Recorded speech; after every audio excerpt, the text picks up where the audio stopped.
Thank you. Thank you very much, Mr. Speaker. First, Mr. Speaker, I want to avail myself of the protection of both Standing Order number 121 and your chair, because in the course of this debate, we have seen a lot of interruptions, especially from our friends in the majority side. I don't think that there was an intention on their part to allow us to debate this particular speech. Mr. Speaker, Senator Chalgei, having sought that protection. What is the protection that you need from the chair? Yes, I want some because you already say protected and covered by the brand.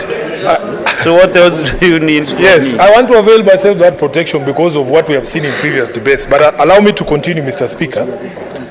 That in fact, as has been noted because by, you're eating into your time, Senator Sifuna. has been noted by our colleagues who have gone before me in this debate, we have come from a very acrimonious election, Mr. Speaker.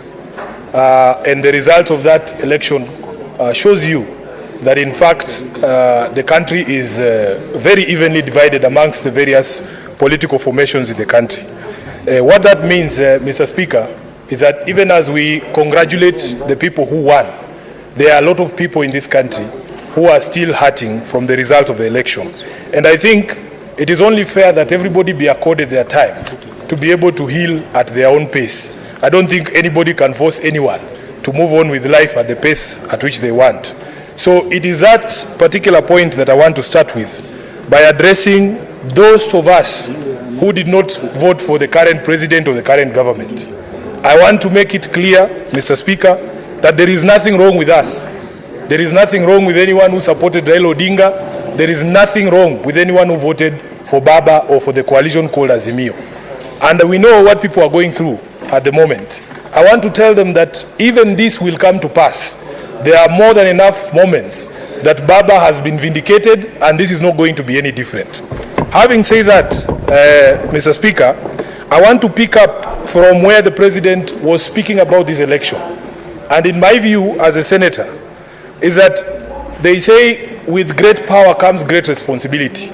If we want this country to move on faster, I think the responsibility is greater on those who are calling themselves the victors than those who did not win this particular election. So when the president comes to address the nation or to speak to parliamentarians the way he gave his first address, it is our request, our expectation that the president will demonstrate some magnanimity and some grace, and remember that the election now is behind us, Mr. Speaker. So in my own opinion, he should be discouraged, and those of us who are his friends, like my friend Chirargei, should dissuade the president when he is speaking to the nation from throwing in unnecessary jibes, like the ones he was throwing during his address to the parliament on the question of who was the opposition candidate and who was the government candidate. I don't think it is necessary. We need now to all move on from this particular election.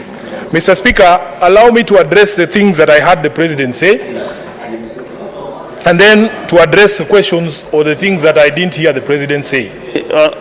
Senator Sifuna, you wanted protection from the chair, but you are the one who is causing your insecurity. And Mr. Speaker, please let us avoid a lot of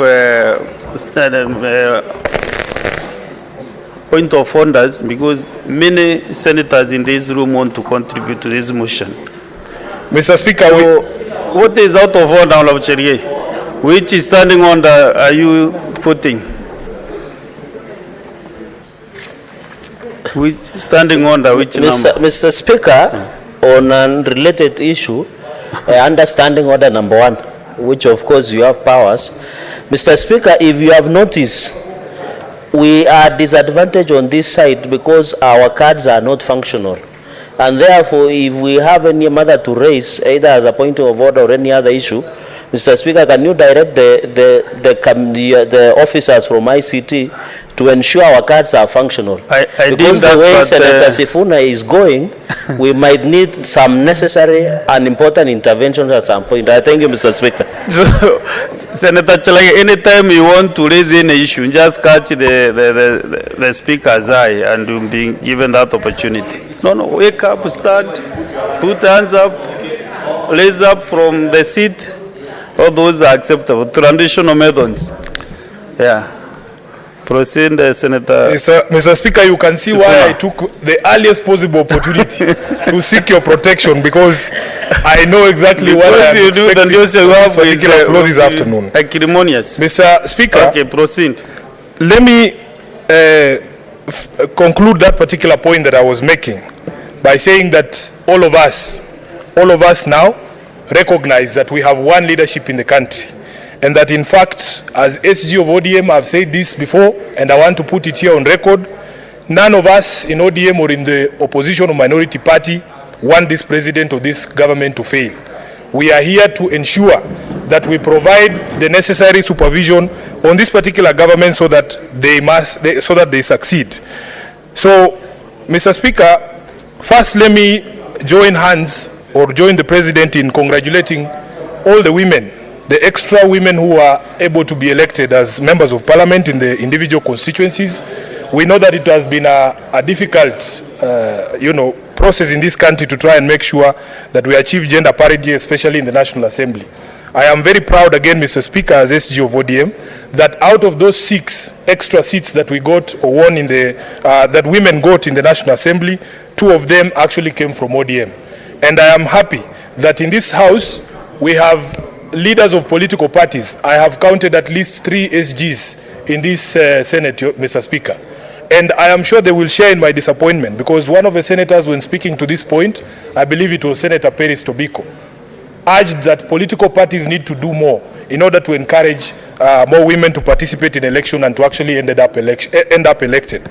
But I am sure the SGs in this House can share in my experience that in fact, if we do not relook at the entire architecture of how people get elected to individual posts, then it is going to be very difficult for us to be able to achieve the gender parity that we are looking for.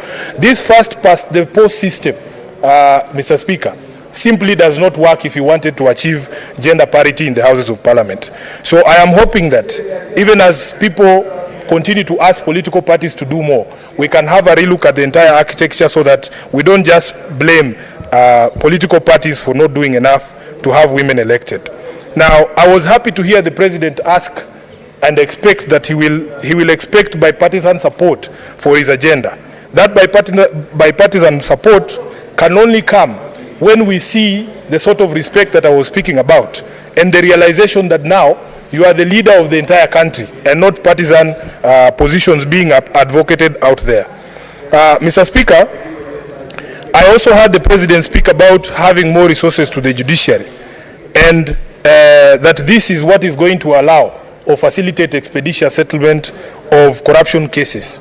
Mr. Speaker, it has been raised on this floor by my colleagues on the minority side that in fact we need to hear more about the plans of this government to be able to fight the scourge that is corruption.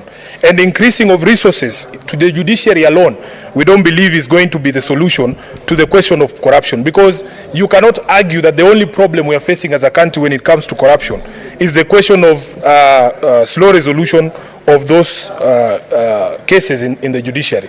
And also, Mr. Speaker, to remind the country that even within the judiciary itself, the problem of corruption actually exists, so that if you prescribe a solution, it has to be a wholesome solution to ensure that we fight this monster once and for all.